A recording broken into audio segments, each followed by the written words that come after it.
Hello friends, welcome to Honey GS academy.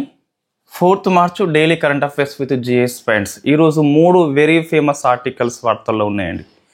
ఒకటేమో కొత్తగా 25 మరియు 26 నవరత్న కంపెనీ అని చెప్పేసి వచ్చింది. సో అవి మనం గుర్తుపెట్టుకోవాలి. ఎకనామీ అప్డేట్స్ ఇండస్ట్రీస్ అని చెప్పేసి 107వ జాతీయ పార్క్ అని చెప్పేసి అస్సాం ప్రకటించింది. సో అది very famous. India very first time ఈ డాల్ఫిన్ యొక్క గణన చేపట్టింది. సో మొత్తం ఎంత, అత్యధిక రాష్ట్రం ఏంటని చెప్పేసి చూసుకోవాలి. తర్వాత ఒక నీతి ఆయోగ్ రిపోర్ట్ ఉంది. ఈ ఉమెన్ లోన్ విషయం లోపల 1st, 2nd, 3rd, 4th ఎవరు అని చెప్పేసి Tamil Nadu, 2nd AP, 3rd Telangana అయితే మనకి కనిపిస్తుంది. సో అంతకంటే ముందు మనము 3rd March current affairs discuss చేసి ఉన్నాం కదా, ఒకసారి రివిజన్ చేసుకుందాం. ఎక్కువ గుర్తుంటుంది. ఒకసారి వింటున్నాము, నెక్స్ట్ డే రివిజన్ చేస్తున్నాము. సో 15 రోజులు అయిపోయాక మ్యాగజైన్ మనం ఒకసారి ఎక్స్ప్లెయిన్ చేస్తాము. ఎంసీక్యూ అని చెప్పేసి ఒక 50 క్వశ్చన్స్ ఇస్తాము ప్రతి 15 రోజులకి. సో మంచిగా ఫలవంతంగా మీకు ప్రిపరేషన్ కొనసాగుతుంది. 3rd మార్చ్ చూస్తే వరల్డ్ వైల్డ్ లైఫ్ డే అని చెప్పేసి పిలుస్తాం. సో ఈ సైట్స్ ఒప్పందం మనము సంతకాలు చేసుకున్న 1973 లోపల మార్చ్ 3rd. అందుకే మనం వరల్డ్ వైల్డ్ లైఫ్ డే అని చెప్పేసి జరుపుకుంటాం. 1975లో వాషింగ్టన్ ఒప్పందంగా అది అమల్లోకి వస్తుంది. సో థీమ్ ఏంటి మనకంటే వైల్డ్ లైఫ్ కన్జర్వేషన్ ఫైనాన్సింగ్ అని చెప్పేసి పిలుస్తాం. Investing in people and planet. స్వావలంబన అని చెప్పేసి మనకి వార్తల్లో వచ్చింది. ఇది హయ్యర్ ఎడ్యుకేషన్ ఇన్స్టిట్యూషన్లో మహిళా పారిశ్రామికవేత్తలు పెంచాలి, నైపుణ్యత పెంచాలి అని చెప్పేసి మినిస్ట్రీ ఆఫ్ స్కిల్ అండ్ డెవలప్మెంట్ను నీతి ఆయోగ్ యొక్క ఉమ్మడి కార్యక్రమం కాబట్టి గుర్తుపెట్టుకోవాలి. నెక్స్ట్ మనకి మిస్టీ అని చెప్పేసి మ్యాంగ్రోవ్ ఫారెస్ట్ డెవలప్మెంట్ కోసం అని చెప్పేసి 2023-24లో మనం స్టార్ట్ చేసుకుంటాం. 5 ఏళ్ల పాటు అమల్లో ఉంటుంది. సో ఈ మడ అడవుల డెవలప్మెంట్ లోపల గుజరాత్ రాష్ట్రం ఫస్ట్ ప్లేస్ వచ్చింది కాబట్టి వెరీ ఫేమస్. మ్యాంగ్రోవ్ ఫారెస్ట్ అత్యధిక ఉన్న ఏరియా వేరు, ఈ మిస్టీ స్కీమ్లో ఉన్న ఏరియా వేరు మనకు. Next national referral centre for wild life అని చెప్పేసి నిన్న వైల్డ్ లైఫ్ డే కదా, సో ఆ రోజు మనం స్టార్ట్ చేసుకున్నాం జునాగఢ్ లోపల. ఏంటి అంటే ఇది ఈ వన్యప్రాణుల వ్యాధులను, వన్యప్రాణుల ద్వారా మనుషులకు ఏమొస్తాయని చెప్పేసి ఇది ట్రాకింగ్ చేస్తుందండి. నెక్స్ట్ బ్లూ గోస్ట్ అని చెప్పేసి ఒక ప్రైవేట్ ల్యాండర్ వార్తల్లో వచ్చింది. ఇది America private company fire fly అని చెప్పేసి పిలుస్తాం. నిటారుగా ల్యాండ్ అయిన ఎటువంటి క్రాషింగ్ లేకుండా మనకి ఫస్ట్ టైం ల్యాండ్ అయిన ప్రైవేట్ నౌక అని చెప్పేసి పిలుస్తాం. తుషార మెహతా అని చెప్పేసి మనకి ఇండియా సంతతి ఈ బ్లూ ఆరిజిన్ సంస్థ యొక్క న్యూ షెఫర్డ్ 30 నౌక ద్వారా స్పేస్ టూరిజం లోపల వెళ్ళాడు. సో ఇండియా సంతతి కాబట్టి గుర్తుపెట్టుకోవాలి. మిషన్ 300 ఈ సబ్ సహారన్ ఆఫ్రికా ప్రాంతం లోపల 300 మిలియన్ల మందికి విద్యుత్ సౌకర్యం కల్పిస్తారు అట. ఎవరెవరు? ప్రపంచ బ్యాంకు ఉన్ను ఈ ఆఫ్రికా డెవలప్మెంట్ బ్యాంక్ అని చెప్పేసి. రంజీ ట్రోఫీని 3వసారి విదర్భ టీం గెలుచుకుంది. ఆస్కార్ అవార్డు గ్రహీత వచ్చింది. సో అనోరా అని చెప్పేసి 5 ఆస్కార్ గెలుచుకుంది. ఇది అంతగా అంటే ఇంపార్టెంటే, మరీ 6 months 4 monthsలో ఎగ్జామ్స్ ఉంటే ఇంపార్టెంట్. సబ్జెక్ట్ కరెంట్ అఫైర్స్ కాదు. సో మెయిన్గా సబ్జెక్ట్ కరెంట్ అఫైర్స్ ఫోకస్ చేస్తే ఉపయోగం ఏంటి మనకు? అయితే కరెంట్ అఫైర్స్ తగులుతుంది, లేకుంటే జిఎస్ పాయింట్స్ తగులుతాయి కాబట్టి ఫోకస్ చేయాలి. గ్రూప్ 2 మెయిన్స్ వల్ల కూడా కరెంట్ అప్డేట్స్ వస్తాయండి. ఫర్ ఎగ్జాంపుల్ మీకు భారత్ రైస్ అని చెప్పేసి ప్రశ్న వచ్చింది, ఇట్ ఇస్ అప్డేట్ అది.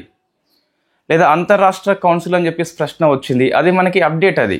ఇంకా కొన్ని క్వశ్చన్స్ వచ్చినాయి. సో మీ కరెంట్ అఫైర్స్ నేరుగా రాకపోయినా కరెంట్ అఫైర్స్ వార్తల్లో ఉన్నందుకు జిఎస్ వస్తుందండి, జిఎస్ వస్తుంది. రైట్. సో ఫస్ట్ చూస్తే మనకి 4th మార్చ్ అని చెప్పేసి పిలుస్తాం. ఇప్పుడు క్లారిటీ మనకి డాల్ఫిన్స్ ఫస్ట్ సెన్సస్ కండక్ట్ చేసినాం. అది మన పర్యావరణం లోపల ఫేమస్ అప్డేట్. అది జాతీయ పార్కు కొత్తగా వచ్చింది, అది ఫేమస్ అప్డేటు. అంటే మన సిలబస్లో ఉండాలి, సిలబస్లో ఉండి దానికి అప్డేట్స్ చదువుకోవాలి. ప్రతి కరెంట్ అఫైర్స్ కాకుండా మనం మెయిన్స్ కోసం అయితే, ఇంకా నీ ప్రిలిమ్స్ కోసం అయితే మొత్తం కరెంట్ అఫైర్స్ అవసరమే కదా. రైట్. క్లారిటీ ఏంటి మనకి? ఏపీపీఎస్సీ గ్రూప్ 2 మెయిన్స్ వాళ్ళకి ఒక అపవాదం ఉంది, మీకు కరెంట్ అఫైర్స్ మెయిన్స్లో రాదని చెప్పేసి. కరెంట్ అఫైర్స్ ఎందుకు రాదండి? మీ సిలబస్లో ఉన్న అంశం మీద అప్డేట్స్ వస్తుంది. రైట్. సో మనకి రాంగ్ గైడెన్స్ ఎప్పుడైనా తీసుకోవద్దు. సో 4th మార్చ్ చూస్తే డే ఆఫ్ ఇంపార్టెన్స్ పెద్దగా మనకి ఏం లేదు. సో ఫస్ట్ ఆర్టికల్ ఏంటి అంటే నవరత్న హోదా వచ్చింది. సో మీకు ఇండస్ట్రీస్ పాఠం కనుక ఉన్నట్లయితే ఇది సబ్జెక్టే. ఇది మీకు నవరత్న అని చెప్పేసి పాఠం ఉంది కదా, ఉన్నప్పుడు అందులో అప్డేట్స్ ప్రశ్న వస్తుంది. సో 25వ కంపెనీ అండి. మనం 24 వరకు డిస్కస్ చేసి ఉన్నాం ఎకనామీ అప్డేట్స్ 5 hours క్లాస్ లోపల, డైలీ కరెంట్ అఫైర్స్ లోపల. సో 25th చూస్తే IRCTC అని చెప్పేసి ఉన్నది. So Indian railway catering tourism corporation ఢిల్లీలో ఉంటుంది. సో 26వ company Indian railway finance corporation. So భారతదేశం లోపల ఈ మినీ రత్న కేటగిరీ 1, 2 అని చెప్పేసి, నవరత్న కేటగిరీ అని చెప్పేసి, లేదా మహారత్న అని చెప్పేసి ఎవరిస్తారు? మనం ఎకనామీ లోపల ఈ బడ్జెట్ పాఠం లోపల డిస్కస్ చేసినాం.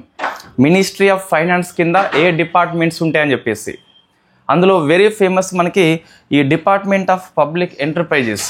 సో అది ఈ రత్న కేటగిరీస్ ఇస్తుంది. So department of public enterprises. So వీళ్ళు ఈ నవరత్న, మహారత్న, మినీరత్న కేటగిరీ ఇస్తారు. చాలా డిపార్ట్మెంట్స్ ఉంటాయి, మనం డిస్కస్ చేస్తూ ఉన్నాం ఆల్రెడీ. రైట్. అయితే నవరత్న హోదా ఎలా ఇస్తారు? సో క్రైటీరియా ఏంటి, ఇస్తే ప్రయోజనం ఏంటి? మీకు ఎకనామీ అప్డేట్స్ నోట్స్ ఉంది కదా టెలిగ్రామ్ గ్రూప్ లోపల. సో అందులో మీకు మినీరత్న 1 ఎలా ఇస్తారని చెప్పేసి అప్డేట్స్ ఏంటి, ఎంతవరకు ఉన్నాయి, నవరత్న ఎలా ఇస్తారు, ప్రయోజనం ఏంటి, మహారత్న ఎలా ఇస్తారు, మీ టేబుల్ ఫార్మాట్లో ఉంటుంది. ఒకసారి చూసుకోండి, రివైజ్లో మీకు బాగా పనికి వస్తుంది. సో ఎలా ఇస్తారని చెప్పేసి చూస్తే ఫస్ట్ దీనికి మినీరత్న 1 కేటగిరీ ఉండాలి. సో మినీరత్న 1 కేటగిరీ అని చెప్పేసి ఉండాలి. నెక్స్ట్ సెకండ్, ఈ సంస్థ ఏదైతే ఉందో ప్రభుత్వ రంగ సంస్థ కొన్ని ఒప్పందాలు చేసుకుంటుంది. మెమోరాండమ్ ఆఫ్ అండర్స్టాండింగ్ అని చెప్పేసి పిలుస్తాం. ఈ అవగాహన ఒప్పందాల్లో స్కోరు 60 లేదా అంతకంటే ఎక్కువ ఉండాలి. 100 స్కోర్ చూస్తే చెప్తున్నారు ఇక్కడ మెమోరాండమ్ ఆఫ్ అండర్స్టాండింగ్ అని చెప్పేసి ఉంది కదా, ఇది గుడ్ ఉండాలి లేదా ఎక్సలెంట్ అని చెప్పేసి ఉండాలి. సో రివ్యూ ఇస్తారు వాళ్ళు. సో ఒప్పందాలు చేసుకున్నప్పుడు మంచిది లేదా ఇంకా ఎక్కువ అని చెప్పేసి ఉండాలి. ఒక 6 పారామీటర్స్ ఉంటాయండి. వాటి ఆధారంగా స్కోర్ ఇస్తారు. 60 కంటే సమానం లేదా ఎక్కువ అని చెప్పేసి 100కి ఉండాలి. ఇట్లా ఉన్నప్పుడు నవరత్న కేటగిరీ ఇస్తారు. ఇస్తే ఉపయోగం ఉంటుందని చెప్పి చూస్తే ప్రభుత్వ అనుమతి లేకుండా ఇది గరిష్టంగా 1000 కోట్ల వరకు ఖర్చు పెట్టుకోవచ్చు, పెట్టుబడి పెట్టవచ్చు దేంట్లో అయినా కూడా. లేదా నెట్ వర్త్, నికర సంపద ఉంటుంది కదా, అందులో 15% వరకు పెట్టుకోవచ్చు, ఏదైనా ఓకే. ఇది నవరత్న మనకి అప్డేట్స్ అండి. సో 25, 26 అని చెప్పి చదువుకోవాలి. ఇంకా మీకు అప్డేట్స్ లోపల 24 అని చెప్పేస్తుంది కదా, 24 కూడా మీరు గుర్తుపెట్టుకోవాలంటే అంత అవసరం లేదు, ఓన్లీ అప్డేట్స్ సరిపోతుంది. రైట్. ఇది ఫస్ట్ మనకు ఎకనామీ అప్డేట్స్లో వచ్చినటువంటి అంశము. సెకండ్ అంశము ఎన్విరాన్మెంట్ అప్డేట్స్ ఈరోజు వార్తల్లో ఉన్నాయండి. సో చిరాంగు రిపు అని చెప్పేసి పిలుస్తాం. చిరాంగు రిపు ఇది ఒక జాతీయ పార్కుగా, ఫస్ట్ ఇది ఎలిఫెంట్ రిజర్వ్ అండి. దీన్ని జాతీయ పార్కుగా అస్సాం ప్రకటించింది. సో ఇది అస్సాం లోపల ఎన్నవ జాతీయ పార్క్ అంటే 8వ జాతీయ పార్కు. భారతదేశం లోపల ఎన్నోది అంటే as per wild life institution India. So Dehradun head quarter కదా ఇది. ఈ వెబ్సైట్ లోపల మనకి గణాంకాలు ఉంటాయండి. దీని ప్రకారం చూస్తే ఇంతవరకు 106 ఉన్నాయి. కాబట్టి ఇది ఒకటి కలుపుకుంటే 107వ జాతీయ పార్క్ అని చెప్పేసి పిలుస్తాం. ఈ డాటా కరెక్టేనా, బేసిక్గా నమ్మచ్చు. మనకి wild life institution of India వెబ్సైట్లో ఉన్నదే అధికారికం కాబట్టి. సో 107 అని చెప్పేసి చదువుకోవాలి. యాజ్ అండ్ టుడే అస్సాం లోపల 8 అండి. సో మనకి జాతీయ పార్క్ అని చెప్పేసి ఎవరు ప్రకటిస్తారు? మామూలుగా చూస్తే ఇన్ఫ్యాక్ట్ సెంట్రల్ గవర్నమెంట్ ప్రకటించవచ్చు, స్టేట్ గవర్నమెంట్తో కన్సల్ట్ అయ్యి స్టేట్ గవర్నమెంట్ సెంట్రల్ గవర్నమెంట్ దాన్ని బదిలీ చేస్తే as per wildlife protection act 1972 అని చెప్పేసి ఉంటుంది కదా. సో దీంట్లో సెక్షన్ నెంబర్ 38 అని చెప్పేసి ఉంటుంది. దీని ప్రకారం సెంట్రల్ గవర్నమెంట్ ప్రకటించవచ్చు లేదా స్టేట్ గవర్నమెంటే ప్రకటించవచ్చు, ఎవరైనా ఓకే. ఎవరు ప్రకటించినప్పటికీ నేషనల్ పార్క్ అంటే మనకి వైల్డ్ లైఫ్ శాంక్చురీతో పోలిస్తే పెద్దగా ఉంటుంది. దాంతోపాటు సరిహద్దులు ఏవైతే ఉన్నాయో, పరిధి ఏదైతే ఉందో వెల్ డిఫైన్డ్. సో ఇంతవరకు భూమి అని చెప్పేసి ఖచ్చితంగా మనకి నిర్వచనం చేయబడి ఉంటుంది. మానవ కార్యకలాపాలు మనకు ఎటువంటి అనుమతించబడవు ఇక్కడ నేషనల్ పార్క్ లోపల. రైట్. ఇక్కడ మనకు ఎటువంటి వన్యమృగాలను వేటాడినా నువ్వు జైలుకి పోతావు అని చెప్పేసి మనకి కనిపిస్తుంది. ఇది అండి. సో అయితే ఈ జాతీయ పార్క్కి వాళ్ళు పేరు మార్చున్నానండి. ఏమని చెప్పేసి పెట్టారు అంటే సిక్నా జ్వాలావు అని చెప్పేసి పిలుస్తాం. సో సిక్నా జ్వాలావు అని చెప్పేసి. సో ఈయన ఎవరని చెప్పేసి చూస్తే మనకి 1865లో ఆంగ్లో భూటాన్ యుద్ధం లోపల యుద్ధ వీరుడు అని చెప్పేసి పిలుస్తాం. ఇతంది బోడో కమ్యూనిటీ అండి. సో బోడో అస్సాంలో వెరీ ఫేమస్. సిక్నా జ్వాలావ్ అని చెప్పేసి జాతీయ పార్క్ అని చెప్పేసి పేరు మార్చారు. వాస్తవంగా అంతకుముందు ఎలిఫెంట్ రిజర్వ్ ఏది చిరాంగు రిపో అని చెప్పేసి పిలుస్తాం. ఇప్పుడు సిక్నా అని చెప్పేసి పిలుస్తాం. సో సిక్నా అంటే మనకి నేర్చుకోవడం అని చెప్పేసి అర్థం వస్తుంది. సో ఇన్ఫ్యాక్ట్ సిక్నా అంటే చిరాగ్గా నేర్చుకోవద్దు, అట్లా మనం గుర్తుపెట్టుకోవచ్చు. రైట్. అయితే మొత్తం మీద 107 అని చెప్పేసి నెంబర్ గుర్తుపెట్టుకోవాలి. ఏపీలో 3 ఉన్నాయి, తెలంగాణలో కూడా సేమ్ మనకి 3 ఉంటాయి. రైట్. ఏపీలో పాపికొండ, రాజీవ్ గాంధీ, శ్రీ వెంకటేశ్వర అని చెప్పేసి, తెలంగాణలో కాసు బ్రహ్మానందన్ రెడ్డి, మహావీర్ హారణ్య, వనస్థలి, మృగవన్ అని చెప్పేసి పిలుస్తాం. నెక్స్ట్ అండి, ఇది వెరీ ఫేమస్. ఏంటి అంటే మొట్టమొదటిసారిగా ఈ వైల్డ్ లైఫ్ డే అయితే ఉందో మార్చ్ 3న పిఎం మోడీ గారు డాల్ఫిన్ గణన అని చెప్పేసి రిలీజ్ చేశారు. ఇది ఫస్ట్ అండి. Tiger census, elephant census, leopard census. So ఇప్పుడు మనకి dolphin census very very famous, ఫస్ట్ది కాబట్టి ప్రశ్న వస్తుంది కంపల్సరీ. సో డాల్ఫిన్ గణన అని చెప్పేసి హెడింగ్ పెట్టుకోవాలి. సో మొత్తం చూస్తే 6327 అండి. ఇన్ని డాల్ఫిన్స్ ఉన్నాయి. మన అన్ని ఫ్రెష్ వాటర్ డాల్ఫిన్సే. గంగాటిక్ డాల్ఫిన్ వెరీ ఫేమస్, మన జాతీయ జలచర ఆక్వాటిక్ ఎనిమల్ అని చెప్పేసి పిలుస్తాం దీన్ని. ఈ గంగాటిక్ డాల్ఫిన్ని 2009 లోపల గవర్నమెంట్ దీన్ని ప్రకటించింది. రైట్. ఇంకా ఈ గంగాటిక్ డాల్ఫిన్ అనేది ఈ అస్సాంకి ఈ యూపీకి కూడా స్టేట్ ఆక్వాటిక్ ఎనిమల్గా లాస్ట్ ఇయర్ మన కరెంట్ అఫైర్స్లో డిస్కస్ చేసి ఉన్నాము. సో 6327 అండి, అది గుర్తుపెట్టుకోవాలి. సో ఇక్కడ మొత్తము 8 రాష్ట్రాల్లో ఉన్నదండి. సో 8 రాష్ట్రాల్లో ఉన్నది, దాంతోపాటు 28 రివర్స్ లోపల ఉన్నాయి. సో 8 రాష్ట్రాలు 28 రివర్స్ అని చెప్పేసి గుర్తుపెట్టుకోవాలి. మరి హైయెస్ట్ ఎక్కడ అంటే యూపీలో ఉంది. సో గంగా కాబట్టి మనకి యూపీలో కనిపిస్తుంది 2397 అండి. ఈ ఒక్కటి యూపీ గుర్తుపెట్టుకోవాలి. Second rank goes to Bihar. So Bihar ఎందుకు బీహార్ మనం ఈజీగా గుర్తుపెట్టుకోవచ్చు అంటే బీహార్ లోపల మనకి ఇండియాలోనే ఏకైక డాల్ఫిన్ సంరక్షణ కేంద్రం అని చెప్పేసి ఉంది. సో కాబట్టి మనకి ఈజీగా గుర్తుంటుంది. సో దాని పేరు మనకు విక్రమశీల అని చెప్పేసి పిలుస్తాం. ఇక్కడ లింకప్ చేసుకోవాలి. విక్రమశీల అనేది భారతదేశంలో ఉన్న ఏకైక డాల్ఫిన్ అభయారణ్యం అని చెప్పేసి పిలుస్తాం. సో ఇన్ఫ్యాక్ట్ విక్రమశీల అని చెప్పేసి బీహార్ లోపల ఉంటుంది. దాంతోపాటు మనకి నేషనల్ డాల్ఫిన్ రీసెర్చ్ సెంటర్ అని చెప్పేసి బీహార్లో ఉన్న పాట్నాలో ఉంటుంది. So Patna university very famous research centre, ఇదేమో సంరక్షణ కేంద్రం అని చెప్పేసి పిలుస్తాం. ఇంకా ఈ పాట్నాలో ఉన్నది ఆసియాలోనే ఫస్ట్ అండి డాల్ఫిన్స్ మీద. సో కాబట్టి మనకి బీహార్ సెకండ్ కాబట్టి మనకు పెద్దగా ఆశ్చర్యం అవసరం లేదు. థర్డ్ది వెస్ట్ బెంగాల్ అని చెప్పేసి ఉన్నది. సో థర్డ్ ఏంటి వెస్ట్ బెంగాల్ అని చెప్పేసి. ఫోర్త్ది అస్సాం అండి. ఫిఫ్త్ది Jharkhand. 6th and 7th same మనకి రాజస్థాన్ అండ్ మధ్యప్రదేశ్. ఈ 2 రాష్ట్రాల లోపల 95 అని చెప్పేసి ఉన్నాయి. అండ్ తక్కువ మనకు ఉన్నది పంజాబ్ లోపల ఓన్లీ 3 అండి. సో ఈ గణాంకాలు అనేవి కొంచెం బైహార్ట్ చేయాలి. ఎన్ని అంటే అన్నీ అవసరం లేదు. ఈ యూపీ బీహార్ 2 గుర్తుపెట్టుకోండి. బీహార్ లోపల 222 అని చెప్పేసి ఉన్నది.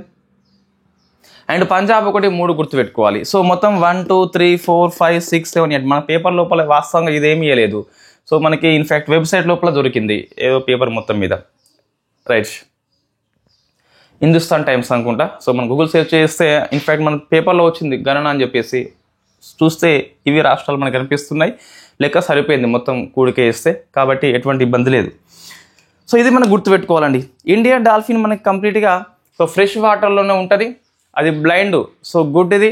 మరి హంటింగ్ ఎలా చేస్తుంది అంటే అల్ట్రాసోనిక్ సౌండ్ ఆధారంగా చేస్తుంది. Blind but trained but natural. అది అంటే దానికి ట్రైనింగ్ తీసుకోదు. అది ట్రైన్డే బట్ ట్రైనింగ్ తీసుకోదు న్యాచురల్గా. రోహిత్ శర్మకి పుల్ షాట్ ఎలా కొట్టాలనో ట్రైనింగ్ అవసరం లేదు, అది న్యాచురల్గా అబ్బింది. సో కొన్ని న్యాచురల్గా అబ్బుతూ ఉంటాయి అన్నట్టు. సో ఇవి ఫేమస్ అప్డేట్స్ అండి. రిపోర్ట్స్ మనకి ఈ మహిళల యొక్క లోన్స్ మీద నీతి ఆయోగ్ రిపోర్ట్ ఇచ్చిందండి. రిపోర్ట్ పేరు చూస్తే from borrowers to builders, women financial role in India అని చెప్పేసి ఒక రిపోర్ట్ పేరు. అది అంటే అప్పు తీసుకోవడం నుంచి భారతదేశంలో ఈ ఆర్థిక వ్యవస్థ యొక్క నిర్మాతలుగా మహిళలు ఎదిగారని చెప్పేసి రిపోర్ట్ చెప్తుంది. ఎక్కువ లోన్ తీసుకోవడం తప్పు కాదు, ఆ లోన్ని మనము ప్రొడక్టివిటీ ఉత్పాదకత వైపు తరలించాలి. సో అట్లా చూస్తే first rank goes to Tamil Nadu అని చెప్పేసి పిలుస్తాం, second rank goes to AP, third rank Telangana, so fourth వచ్చేసి కర్ణాటక. ఏం గమనించారు అంటే ఇవన్నీ సౌత్ ఇండియా స్టేట్స్లో మహిళలు లోన్స్ తీసుకుంటున్నారు, ఆ లోన్స్ని ఉత్పాదకత వైపు తరలిస్తున్నారు. సో ఎక్కువ మహిళలు చూస్తే మీకు అర్బన్ ప్రాంతంలో లేరు, సెమీ అర్బన్ ప్రాంతం లోపల అండ్ రూరల్ లోపల ఉన్నారు. సో వీళ్ళు ఎక్కువ లోన్ తీసుకొని దాన్ని ఉత్పాదకత వైపు తరలిస్తున్నారట. సో ఏపీ కరెంట్ అఫైర్స్ ఏం లేదు, తెలంగాణ కరెంట్ అఫైర్స్ ఒకటే అంశం మనకి వార్తల్లో ఉన్నదండి. సో రీజనల్ కరెంట్ అఫైర్స్ని చెప్పేది తెలంగాణ ఎకనామీ, ఏపీ ఎకనామీ వేరు, తెలంగాణ హిస్టరీ ఏపీ హిస్టరీ వేరు, రీజనల్ వస్తాయి ఎగ్జామ్ లోపల. కరెంట్ అఫైర్స్ ఉంటాయి కదా, అవి చాలా తక్కువ అంశాలు ఉంటాయండి. మనము అఫీషియల్ మ్యాగజైన్ని ఫాలో అవుదాం. సో 3 monthsకి ఒకసారి క్లాస్ చేద్దాం, కంప్లీట్ తెలంగాణ మీద ఒకటి, ఏపీ మీద ఒకటి, యూట్యూబ్ లోపల ఫ్రీగా. మనం 3 monthsకి ఒకసారి మ్యాగజైన్ తీసుకొని 3 months మ్యాగజైన్ ఎక్స్ప్లెయిన్ చేద్దాం. జనవరి, ఫిబ్రవరి, మార్చి కలిపి మీకు మార్చిలో వస్తుంది. అట్లా ఇప్పుడు పేపర్లో కొన్ని ఆర్టికల్స్ వస్తాయి కదా, అవి చూద్దాం ఒకసారి. ఈ సింగరేణి ఉందిగా తెలంగాణ లోపల, సింగరేణి సో రాజస్థాన్లో ఉన్న ప్రభుత్వ విద్యుత్ సంస్థ రాజస్థాన్ విద్యుత్ నిగమ్ లిమిటెడ్ అని చెప్పేసి ఇవి 2 ఒప్పందం చేసుకున్నాయి. ఏమని అంటే ఒక జాయింట్ వెంచర్ని ఏర్పాటు చేస్తాయట. ఈ జాయింట్ వెంచర్లో 74% సింగరేణి వాటా, 26% రాజస్థాన్ వాటానట. ఈ 26లో ఈ రాజస్థాన్ ప్రభుత్వము భూమి కేటాయిస్తుంది, అవస్థాపన సౌకర్యాలు కేటాయిస్తుంది. సింగరేణి ఏమో పెట్టుబడి ఇస్తుంది. తెలంగాణ లోపల ఈ జాయింట్ వెంచర్ ద్వారా థర్మల్ విద్యుత్ మనము నిర్మిస్తాము. ఎంత? 1600 మెగావాట్ సామర్థ్యంతో. రాజస్థాన్ లోపల సోలార్ ఎనర్జీని నిర్మిస్తాము. ఎంత? 1500 మెగావాట్స్తో. ఇది కొంచెం ఇంపార్టెంట్ మనకి. వేరే రాష్ట్రాల ఒప్పందాలను ఎగ్జామ్ తరచుగా వస్తున్నాయి కాబట్టి వెరీ ఫేమస్. జాయింట్ వెంచర్ ఎక్కడ అని చెప్పేసి ఇంకా డిసైడ్ కాలేదు, చూద్దాం తర్వాత. ఇది ఈరోజు కరెంట్ అఫైర్స్ అండి. మనం ఈరోజు కరెంట్ అఫైర్స్ లోపల ఏ అంశాలు నేర్చుకున్నామని చెప్పేసి చూస్తే ఫస్ట్ అయితే ఎకనామీ అండి. నవరత్న హోదా అని చెప్పేసి వచ్చింది IRCTCకి, IRFCకి. 25వ సంస్థ, 26వ సంస్థ అని చెప్పేసి పిలుస్తాం. కొంచెం వీటిని గుర్తుపెట్టుకోవాలి. నెక్స్ట్ అస్సాం లోపల 8వ జాతీయ పార్కు. సో చిరంగ్ అని చెప్పేసి ఉండే కదా, దాని పేరు సిక్నా అని చెప్పేసి మనం మార్చుకున్నాం. నెక్స్ట్ తర్వాత ఈ డాల్ఫిన్ యొక్క గణన ఉంది కదా, సో 6397 అని చెప్పేసి గుర్తుపెట్టుకోవాలి. వెరీ వెరీ ఫేమస్ క్వశ్చన్, ప్రశ్న వస్తుంది గ్రూప్ APPSC వాళ్ళకి ముఖ్యంగా. అందులో 6327 ఓకే. ఇందులో యూపీ అని చెప్పేసి ఫస్ట్ ప్లేస్, సెకండ్ ప్లేస్ వచ్చేసి Bihar. So UP, Bihar, west Bengal. Last place goes to Punjab అని చెప్పేసి పిలుస్తాం. ఈ బీహార్లో సెకండ్ ప్లేస్ కదా, 2 పాయింట్స్ గుర్తుపెట్టుకోవాలి. ఒకటేమో పాట్నా యూనివర్సిటీ, ఇది ఆసియాలో ఇండియాలో ఫస్ట్ రీసెర్చ్ సెంటర్ ఈ డాల్ఫిన్స్ మీద. విక్రమశిల అని చెప్పేసి ఒక సంరక్షణ కేంద్రం బీహార్లో ఉంటుంది. ఇది ఓన్లీ శాంక్చురీ ఇన్ ఇండియా అని చెప్పేసి పిలుస్తాం ఫర్ డాల్ఫిన్ కోసం. సో ఇండియా ఆక్వాటిక్ యానిమల్గా మనకు డాల్ఫిన్ 2009లో ప్రభుత్వం ప్రకటించి ఉన్నది. డాల్ఫిన్ ప్రాజెక్టు 2020 అని చెప్పేసి పిలుస్తాం. ఈ యూపీకి అస్సాంకి ఈ స్టేట్ ఆక్వాటిక్ యానిమల్ కూడా ఈ డాల్ఫినే మనకు. ఇవన్నీ మనకైతే కనిపిస్తున్నాయి. సో నెక్స్ట్ ఈ IUCN కేటగిరీ లోపల డాల్ఫిన్ అనేది ఎండేంజర్డ్లో ఉంది. వైల్డ్ లైఫ్ ప్రొటెక్షన్ యాక్ట్ లోపల షెడ్యూల్ నెంబర్ 1 అని చెప్పేసి ఉంది. తర్వాత రిపోర్ట్స్ అండి, ఈ మహిళా ఆర్థిక రుణాలు అని చెప్పేసి తమిళనాడు, ఏపీ, తెలంగాణ, కర్ణాటక ఫస్ట్ 4 ప్లేస్లో ఉన్నాయి. ఎక్కువ వాటా తీసుకుంది రుణాల లోపల 60%, సెమీ అర్బన్ ప్రాంతం లోపల అండ్ రూరల్ ప్రాంతం లోపల. ఇది 4th March current affairs. Thank you very much.